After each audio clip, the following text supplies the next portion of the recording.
I'm Jay. I'm Adrian. And together we are the Two Crazy Cat Ladies. I'm gonna cut you. I think I just peed. Buckle up. We're back in the closet.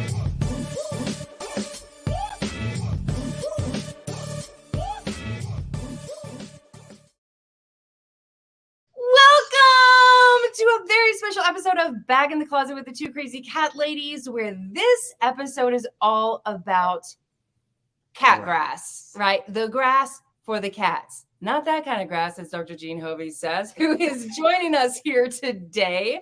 None other than Dr. Jean Hofve, the one and the only, is here to teach us all, including us, about the benefits of grass for our cats. Yes, and I have to say, Dr. Jean Hofve, we have been inspired fans of yours for many years. Long time. This is a huge honor to get to talk to you again.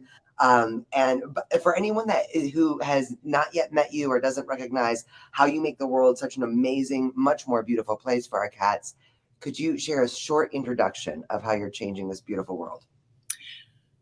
Well, I've always loved cats, and when I was little, I wanted to be a vet, but then, that wasn't an option in the 50s, and so I didn't. And then eventually I did, and I graduated from vet school when I was 40 years old, and I was just in time for the internet, and I was bopping around on the internet, and somebody said, "Hey, will you write an article for the Whole Cat Journal?" I said, "Sure," and then I started writing things and doing things and talking and getting interviewed and all kinds of crazy things. And then I was over at a friend's house, met Jackson Galaxy, who is the crazy cat daddy. And he and I got together and formed Little Big Cat, which I still run that website. We have a new newsletter on Substack. And one of the first things we talked about was decline, and how that is so vile and barbaric and horrendous. And so that's been one of my passions. And then I learned about nutrition, and that's been one of my passions. And of course, cat grass falls right into that category. Yes. When I first started working with the cat grass people at Bell Rock and Pet Greens, there wasn't very much known about it out there. And we got back together a few months ago, and I went and reviewed the literature, and oh my gosh, people have actually looked at it, and there's like science. And Yes, I'm such a geek. I was so thrilled to find it. It's like, whoa, this is awesome, because all the stuff, I tell you, not that I'm psychic or the greatest or anything, but every week somebody comes out with a study that's like, oh, I've been saying that for 30 years. Thank you for catching up. It's all been just common sense, but there's so many people that don't believe things without science. I'm one of them, but personal experience and working with thousands and thousands and tens of thousands of cats over the years, there are some things that you don't really need a study for. I love that you specify that, though, because I do feel like so many of us are just hesitant to jump into anything that, has a lot of common sense behind it, but not a lot of science, right? Right. And I feel like, especially in the world of cats are hard to study. Right. It's just the way that it is. Very hard to study. And honestly, there's very little about science that's common sense. Those two things, not so much. That's true, but there, more and more, especially over the past, say, like 5 to 10 years, there's been more and more studies coming out about, species appropriate diets and nutrition in dogs, right? And we know that a lot of that correlates also to cats, even though cats are not small dogs. But we know that, if they need to eat appropriate to their species, then to their species as well, right? And yet there's still so many people that give the pushback of there's not science behind that. There's not science behind that, but it's coming out all the time. It's actually everywhere. So I'm really excited that they're actually studying grass. You actually have a blog on your website about the science is in on raw diets and why they're better than kibble. So I love that. Yeah. And I'm revising my ebook What Cats Should Eat, and it's going to have a lot more because, but the thing is, in America, we are so biased towards Americans. And, if the study was not done by Americans, and given that the veterinary establishment is so anti-raw diet, the AVMA staked out that position so many years ago. So now the study's being done in Finland and Spain and whatever. They're not getting the credence here, but I find them because I am looking for them. If you're not looking for it, you ain't going to see it. So, that's so true. So it was, when I started looking at cat grass, I was absolutely thrilled. It's like, oh my gosh, this is like UC Davis. Seriously? So it's a lot of fun. It is a lot of fun because I think the thing about cat grass is, I think there's a stereotype, honestly, where if your cat's eating grass, it means they're sick, right? Because they'll throw it up. Go ahead and just share. I mean, I think that's like, we have people contact us and say, my cat is eating grass, like in their backyard or something, which always be careful if you spray for pesticides in your yard. That is not good. However, but cats eating grass is actually kind of natural for them. And there are many reasons. Yes, it's 100% natural. And they have not found a cat species or a dog species. Okay. They all eat grass. Wolves apparently love blueberries too. So if you go on YouTube and look up wolves eating blueberries, it's hilarious. But all cats eat grass. It is very natural. And the beautiful study that I found, and I couldn't believe that they actually looked at this. Yes, cats will vomit when they eat cat grass about 25% of the time. So most of the time they don't, Right. Which is like, oh my goodness, isn't that fabulous? So they're, so when they eat, if they do vomit, it's because they need it to. Because one thing that the grass does is it winds around the fur and drags some of that out. And it also will wind around the fur and get it out the other end. And so there's lots of things that it does on a physical level that's, really beneficial for the GI tract. So they kind of need it. It is very, very natural. So I used to grow spider plants for my cats, and then they made this stuff. It's like, oh, how easy is that? Much easier. Yeah. So good. Our babies have a garden downstairs, and I thought that was something too. Like, you always think a cat is eating grass because they need to throw up. 25% of the time, that's the case. Our cats eat from their garden every day, and we have no vomit. So that's the other 75%. I'm sorry, what were you about to say? Oh, I was going to ask you about other digestive benefits, because I know, like, I get, like, and I guess that's kind of the basic thing, right? Like, if you know that cat grass is good, or if you see it at like Petco or PetSmart or anywhere that they're selling grass, then you at least assume this is probably something good.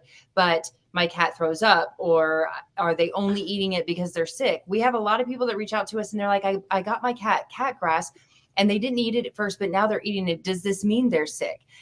And we say exactly what you just said, right? If they need it for their digestive system, then it's fine. If you see like a hairball or something like that after they eat, they ate that because they needed that.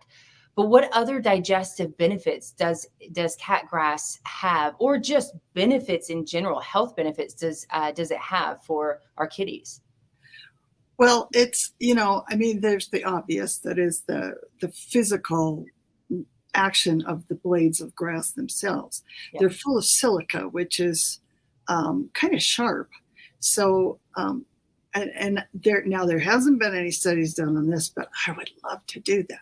And that is, I wonder if they don't eat grass to help kill parasites as well, especially the wild kitties, because, if you feed something like diatomaceous earth that dries out and slices up parasite eggs and things, I wonder if there's not a benefit to that too. Now, that's hard to prove in our domestic cats, because our domestic cats are all dewormed to snockerdoodle, and you'd have to give them parasites in order to test that theory. But it makes sense for wild cats that would be part of their anti-parasitic arsenal. So that's my theory, and I'm sticking to it. So, That common sense will come up with science in about 30 years. Right? yeah, hopefully I can goose somebody somewhere along the line. I think we can look at this. But it also, one thing that most of us have noticed when cats eat is they don't really chew. And if you're feeding dry food, which I do not recommend, mind you, but if they vomit dry food, it usually comes back out looking pretty much the way it went in. Yeah. So they're not chewing. If they do chew, I used to watch my cat, and she'd chew, and all little pieces would fall out of her mouth. It's like she's not getting a lot of benefit out of that, But they will chew grass, and they'll chew and chew and chew. Mm-hmm. So there's a couple things that means. One thing is, that it obviously it feels good on their gums. Okay.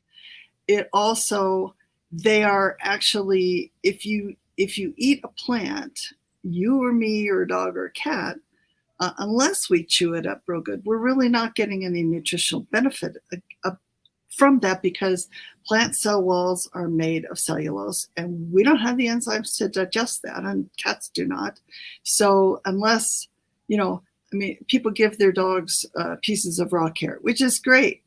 They don't get any nutrition out of that. It's just fun. It's a treat, But, if you're feeding a homemade diet and you want a few vegetables, you have to steam them or puree them or otherwise pre-digest them, or your animal's not going to get anything worthwhile out of them. But they chew the grass. So they are breaking those cell walls, and they're getting all those vitamins and minerals. And they're getting chlorophyll, which is a huge antioxidant, which antioxidants are just so cool, and they're so good.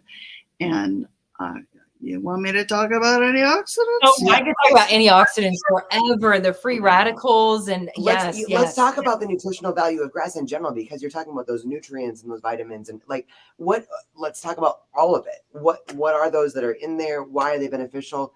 And then antioxidants is just like the mega. Yeah.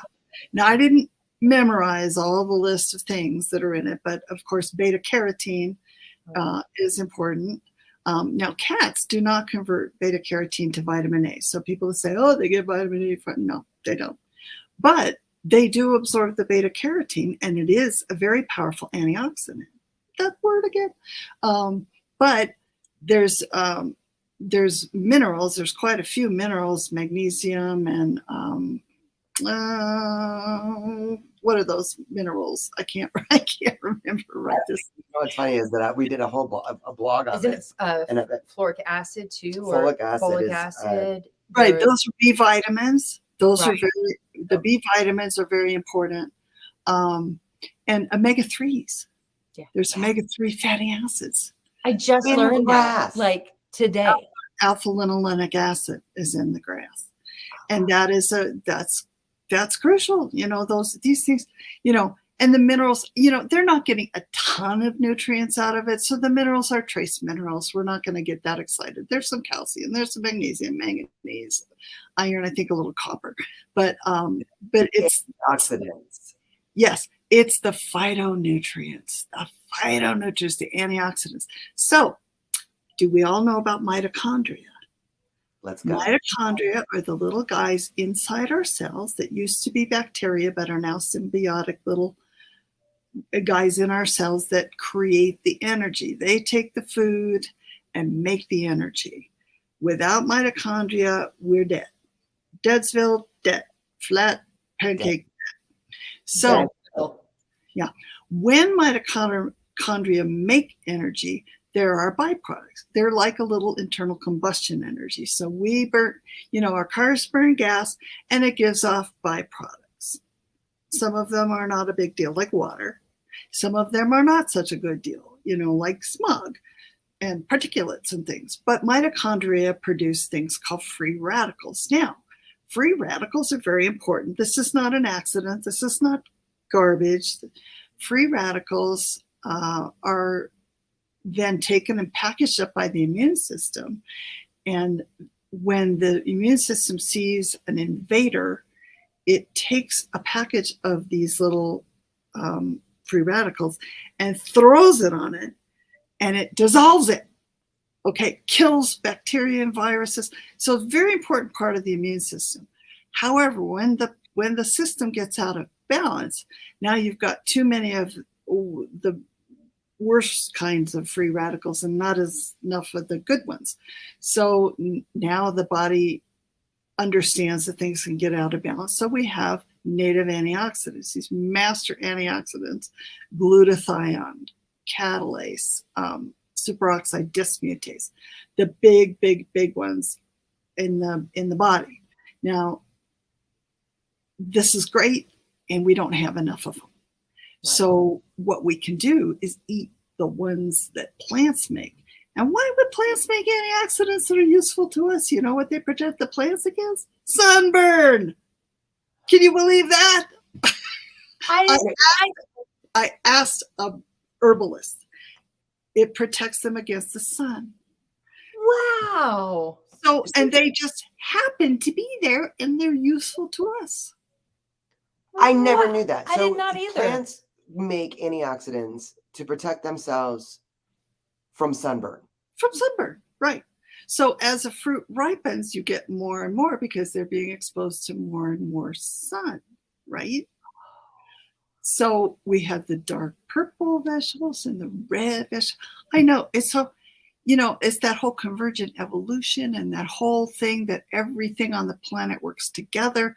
Wow. And because it occurred to me, like, well, if antioxidants are so good for us, why would plants make them? They don't care about us. Or do they? They just assume we weren't here because we're going to eat them.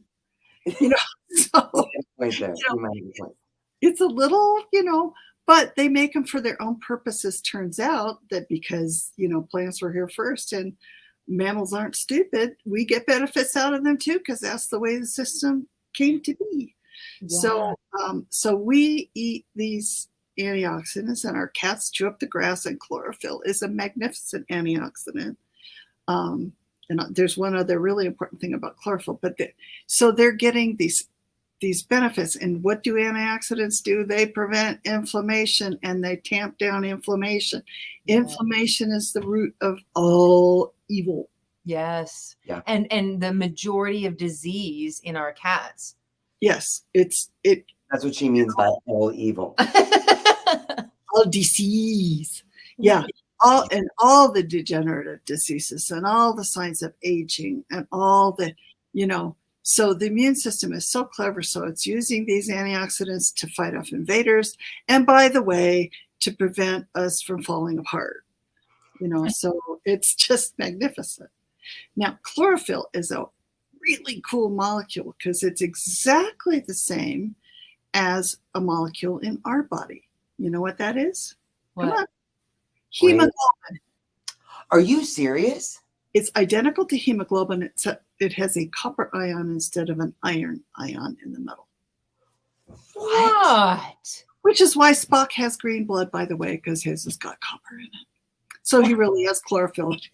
Jay doesn't know who Spock is. I do.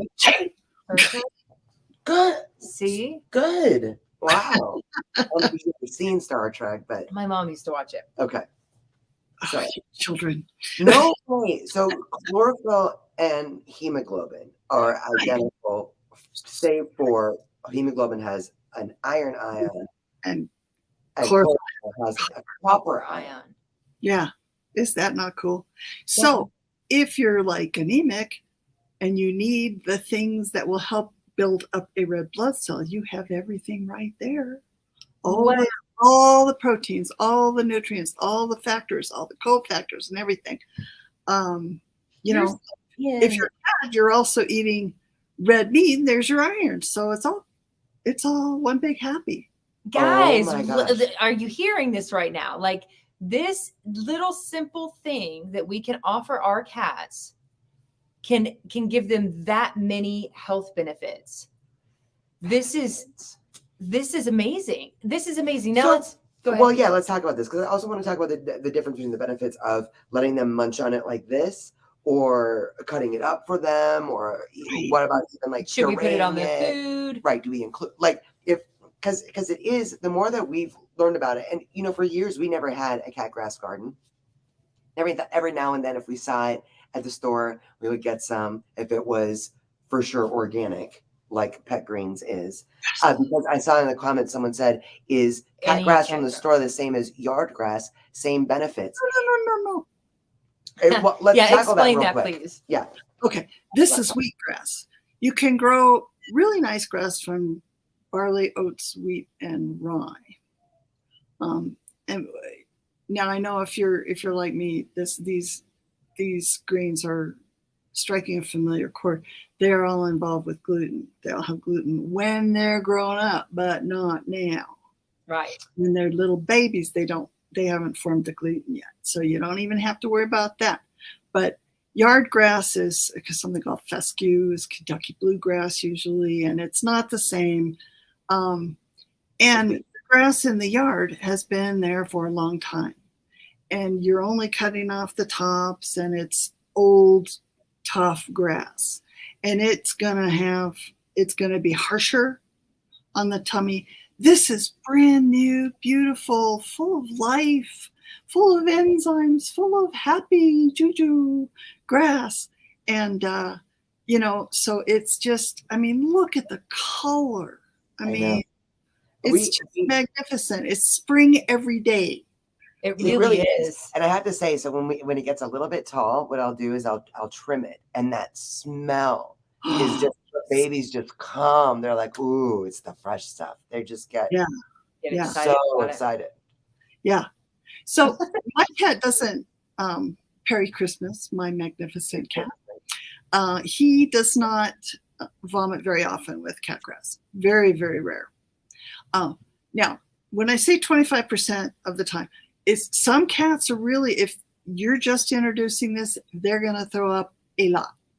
But you have to let their digestive system get accustomed to it. You can't give it to them for Christmas and then, next Christmas expect them to be like their stomach acid and everything to be all set up for that. That's not going to happen. So you may have a little more vomiting up front, but persist, please, because you're getting all these benefits. Now, if your cat, I have two schools of thought about the cutting it up versus letting him chew on it whole.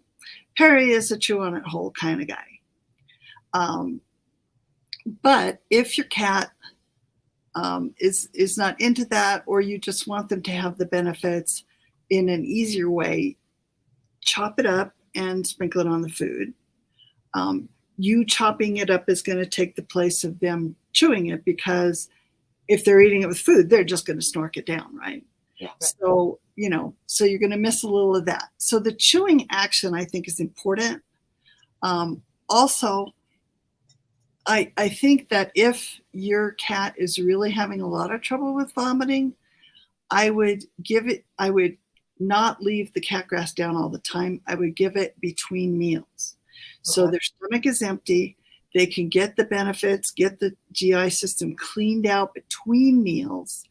And then, if they do puke it up, it's going to be a little bit of grass and phlegm, a little mucus. If you let it dry, you pick it up. If you're lazy like me, you just let it dry for a few minutes, and it'll, or you can be neurotic and pick it up right away. It's up to you, Or if you have a dog, just leave it. It's going to be gone. Wow. That was my dog's function, but I miss him. He took care of all the leftover cat food, all that kind of stuff. I was not fond of his method of cleaning the cat box. I have to say that, but he was a very handy fellow to have around. But so I'm just saying like it is here. I think that we always keep it real here. Yep, keep it real. Yeah. So if we don't leave it down all day, because we do, like, our little garden is out on the counter. But what I think is really interesting is for us, so like we've been doing this for a while. Our cats, just like yours, they don't throw up. It's very, very rare that we see them vomit with grass in it. However, we have it right by the sink, which is also where we prepare their food for their meals.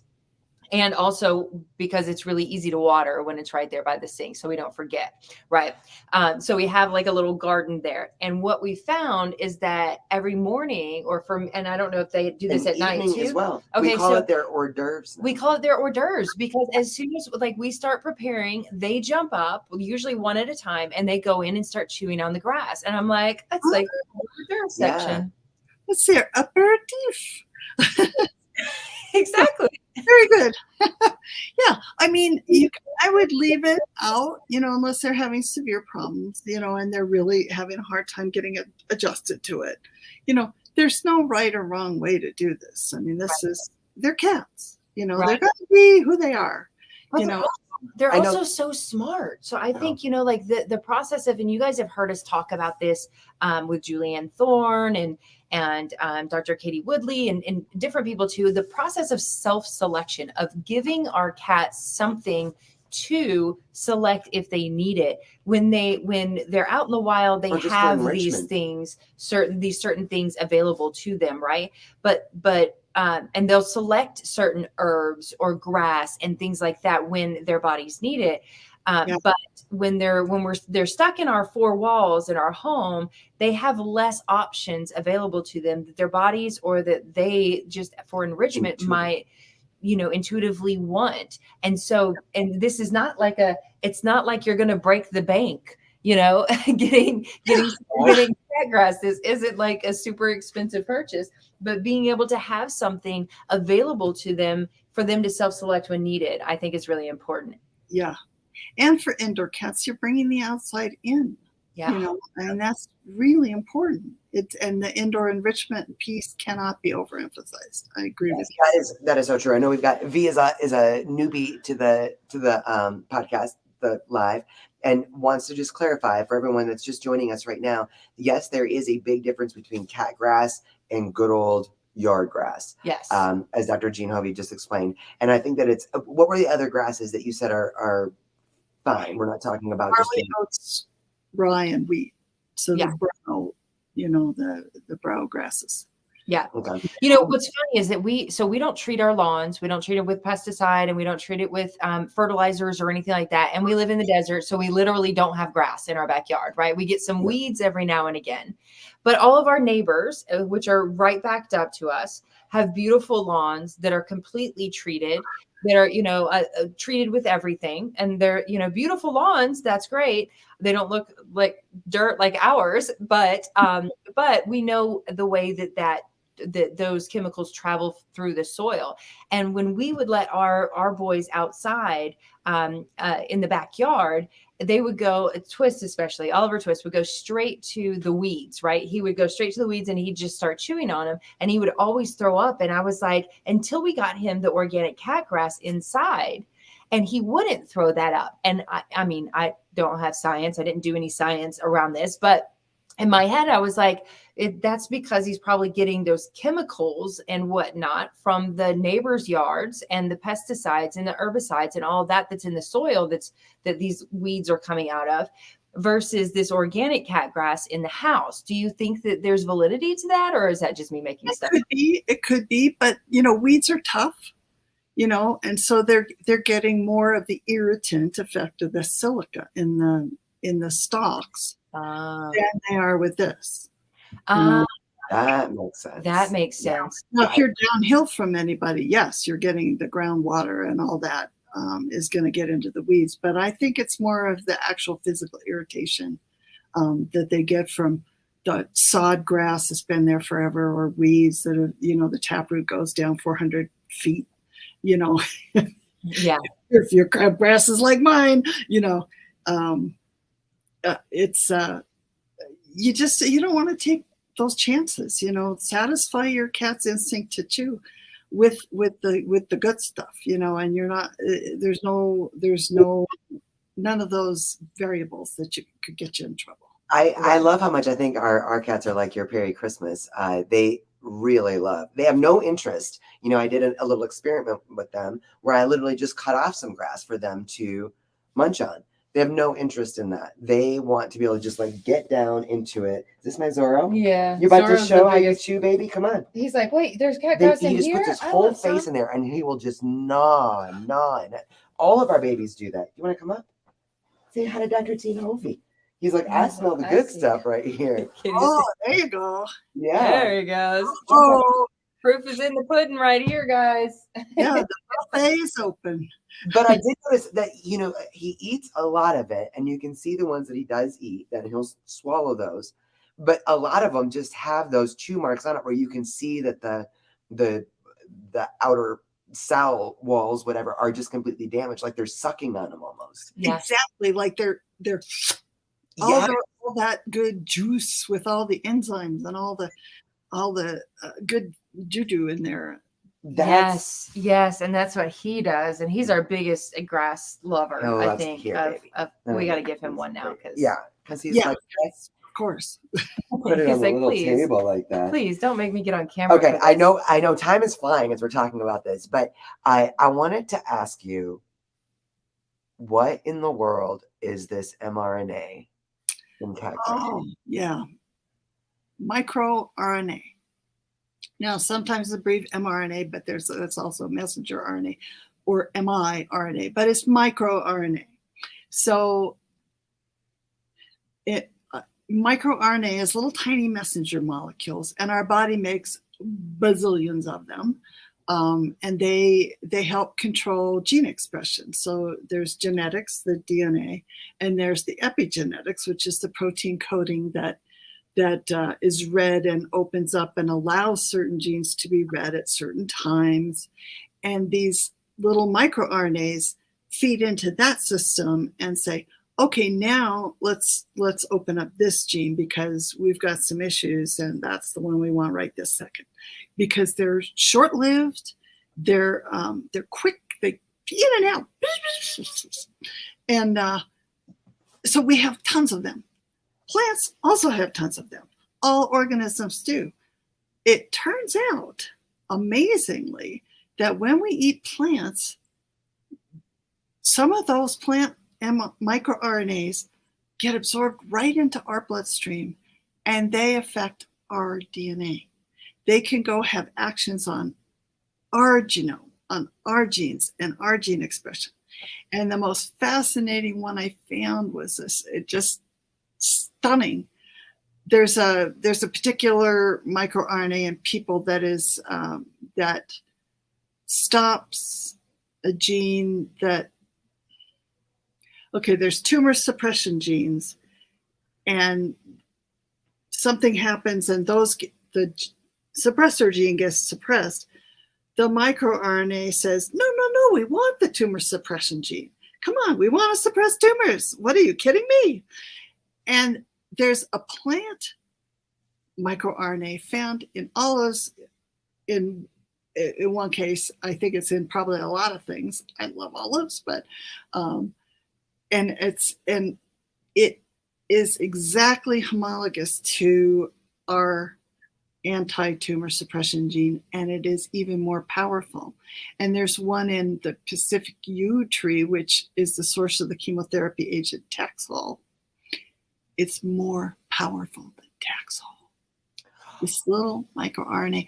So this is a brand new field of science. It's all just being explored. It's fascinating. But this is gonna be the source of new cancer therapy. It's gonna be the source of all kind of things. And a cat can chew on grass and get some of them. How about that? Wow. I love this. Do you know? Just I mean, for I'm that sure alone. this is such new science, but I think that there's so many things when you realize like the mysteries of the body and how everything works together. And the mysteries of the That plant. that there's got to be that same kind of correlation. Perhaps, I mean, cancer is such a huge thing for our companion animals. Yeah. That this would be part of anti-cancer for our cats as well. Well, I would think that there's got to be a tie-in, right? Yeah. I mean, because I love it when you go to the doctor. I break my ankle. I've done that a lot of times. And I go to the doctor and I say, my ankle is broken. And they say, oh, yeah, here's a cast. And But they don't say why I broke my ankle. They don't say, oh, your ligaments are crap. They're so lax. No wonder your ankle's twisting every 2 seconds and you keep breaking them. You know, it's the ankle's connected to everything else. That I have an ankle problem is symptomatic of something else going on in the whole body. Right. So you know, the knee bone's connected to the thigh bone and the whole, you know, you guys are young. Okay, sing that song. Will understand that song, but She's gonna be singing it all night I am now. going to be singing it all. Right. You know, but nature is amazing, and she knows what she's doing. And I actually took a molecular biology class in epigenetics once, and it was horrible.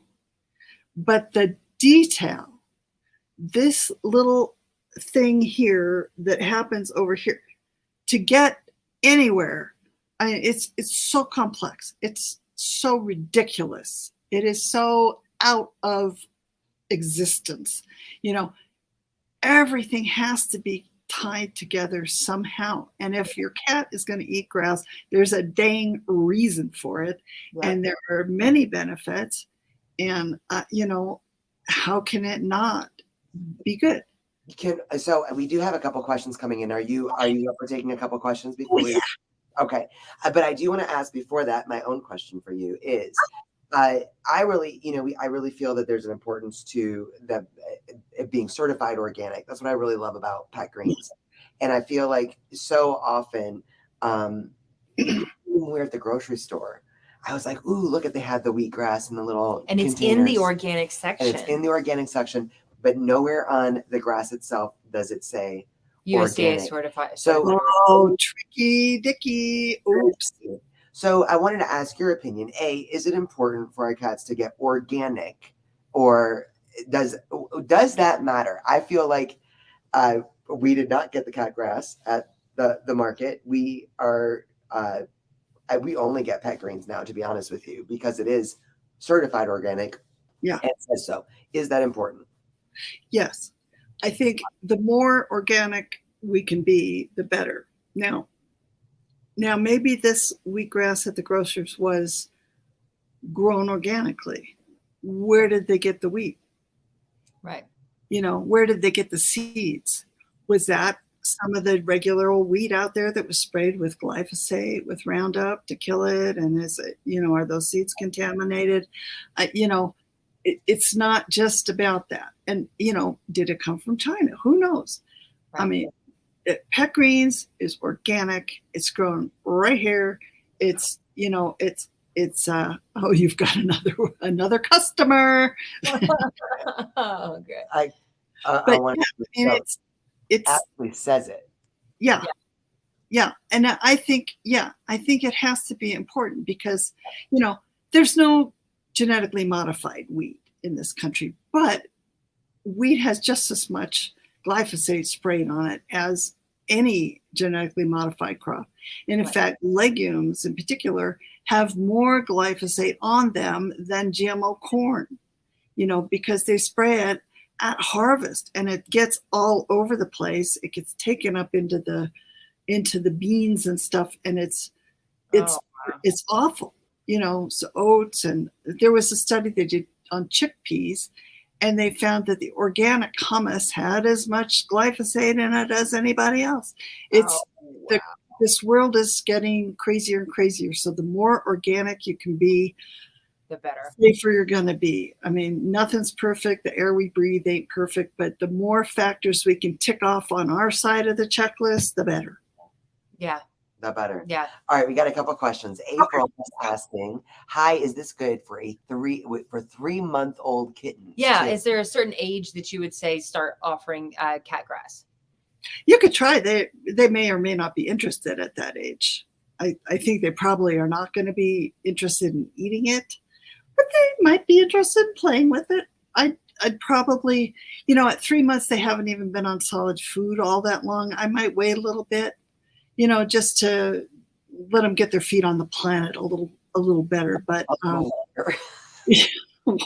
but eventually, yeah. I mean, maybe 4, 5, 6 months. I would certainly, by 6 months, I would certainly say they're ready. Do you think that it would be If harmful? they have digestive issues earlier, I would certainly offer it. Really? Yeah. But I never even see hairballs in a kitten under 4 months. Yeah. They just haven't eaten that much hair. So it's, they're pretty pristine at that age. At that age, right. So it's not going to hurt a 3-month-old kitten. Absolutely They not. probably won't have any interest until they're a little bit Yeah. longer. I wouldn't think, but you never know. Yeah, every cat is different. Liza or Lisa, I don't know if I'm slaughtering your name, forgive me. I've read that there is a risk for a piece of grass to get caught in the back of the cat's throat and cause issues. Is this common? Have you ever heard of that? It is really uncommon, and I have not heard of it with this kind of grass. That is an issue, I think, when I've heard of it, it has been with outside grass, the tough, long pieces of grass, that those will get caught. They can also go up the nose like a foxtail. I mean, there's a risk with everything in the world. Like Yes. water, So, but this grass is soft, it's pliable. I think the chances would be very, very remote. That is good. And another good reminder for anyone who's joining us late that cat grass is specifically cat grass. It's not yard grass. As Dr. Jean Hofve was saying earlier, that a lot of the grasses that are in your yard or the weeds, or that they have a much thicker cell walls. So it's a lot harder for them to break those down. Yeah. Right. And it has much more silica in it. So it's sharper and it can actually cause damage going down the throat. So those grasses are hefty. They're, You okay? Is he okay? He just jumped down. Did you see the cat just jump from the top of the closet on her back? No big deal. That happened. Buddy, I'm sorry. That happened. Okay, so I wasn't Sandy ready for asked, you. if it hasn't been asked already, is growing your own okay? And I do want to give a shout out to Pet Greens because they actually have a growing kit that you can use as well to grow your own. But do you always buy yours or do you grow some of your own? I use the kit. I like to grow my own, and I actually have a tray setup thing for microgreens, and so I just throw some of the grass in there in the winter, so that we all have something fresh to eat. Nice. Are you a fan of sprouting? I'm not very consistent about it, but yes, I did get a grow light so that I can do it, but then I had not this cat, but I tried to grow basil sprouts with one of those growth, and the cat actually came along and just grabbed a whole and ripped a giant thing of it and took it off and munched it all over the house. I had dirt everywhere. So we have to kind of work that out.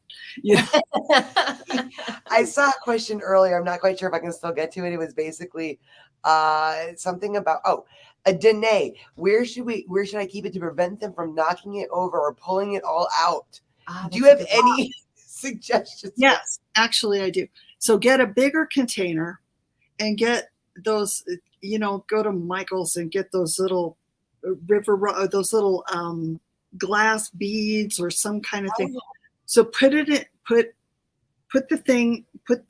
that little container in a bigger container and fill in with little stones around it. Oh, that's so smart. Yes. Oh, believe me. And also, have I not tried everything? That's brilliant. Well, I'll tell you another trick that we learned, because like when we first started getting cat grass, we'd get a bunch and then we would have it around the house in different areas. We'd forget to water it. And sometimes some of them, our cats, they were just in a spot where our cats weren't interested. So they weren't doing anything with it and it would end up dying. But if you have excess amounts, like if you do like us and you buy like a case of them or something, put them in your fridge. We put them now in the fridge and they stay so fresh. We'll, water them a little bit, but you don't have to water them that much, but keep them in the fridge and then bring them out when one of them's ready to go and you want to bring out a new one. But you can bring out a new one and this has been in the fridge for days now or weeks. week and a half. Yeah. And that would be, if you are going to feed it intermittently, between meals or something to, to keep it away from the foods, make sure that doesn't get all mushed up. Then just put it in the fridge. That's brilliant. Yeah. I think it's I right. love it. I plant, every 2 weeks some new seeds, Oh, I love that. Do you have a blog on that on your website? Can someone go look for it there? No, I should write one. I'm one of those people, like, I want to do that. I really do. But I need, like, all the instructions. Step by step. Yeah. Oh, just, look up microgreens on YouTube because it's the same process. Oh, good point. Oh, Good yeah. point. Bella, thank you so much for the question right here. Is it okay? This is a good question for, I think, a lot of us. Is it okay to introduce cat grass to a 7-pound elderly kitty with feline skin fragility syndrome and kidney disease? He has a voracious appetite, thankfully, and they only feed him high-quality wet. Skin fragility syndrome and kidney disease. Oh, baby. That's tough. It's not going to hurt him. No, not at all. And it may provide a little of that chewing satisfaction and just kind of make him feel a little better about life. Well, and you think about the antioxidant benefits, which is going to help, is helpful for both kidneys and the omegas. The omegas are going to help with the kidneys. Yes, and omegas. Yeah, so it's going to help with the skin and the kidneys. It's not going to be the cure. And inflammation, because why do cats get kidney disease? It's chronic inflammation in the kidneys. Yeah. Bella, I have to say, due to the kitty distemper vaccine that we over-vaccinate so much, and it's, it causes low-grade inflammation in the kidneys for the whole life. I mean, it's crazy, but you want to control the inflammation, get those antioxidants in. This is a fun way to do it. Yeah, this is a nice, especially one with the voracious appetite. So Voracious. Voracious. I thought ferocious is a different thing. Ferocious. Whatever. Bella, I'm so sorry. She said yes. His skin rips open so easily. That is. If just the vet in me has to say, check for diabetes and thyroid disease. Yeah. Thank you. All right. You. We already went over our 45 minutes. I don't know how we do the time. Do you have any closing thoughts? Anything that we didn't mention about the wonders of cat grass? Anything on your mind, top of mind? No, I think we did a good job covering like lots of things. I think we did too. I learned so much. This was a very informative podcast. I was going to say just live, but it's a podcast, and it's very informative for us too. So we're gonna spread the news far and wide about the cat grass. So thank you so much for joining us, and thank you for all of your knowledge that you thank you for being a pioneer for all of us cat parents. You really have. It's my mission. I have to do it. I can't stop. I'll be 70 next month, and I can't stop. Can't stop, won't stop. Please don't stop. Never. Please roll. Oh, Dr. It's keeping you very young. Never stop. Yes. Yeah. That's right. We got to keep learning, right? Yeah. Dr. Okay. Love you guys. We love you so much. Thank you to everyone joining us. Thank you, Dr. Jean, for being here with us and sharing your knowledge and your passion. We love you so much. Yes. And we will see you all very soon. Mwah. Good night, guys. Bye, guys. Mwah. Bye.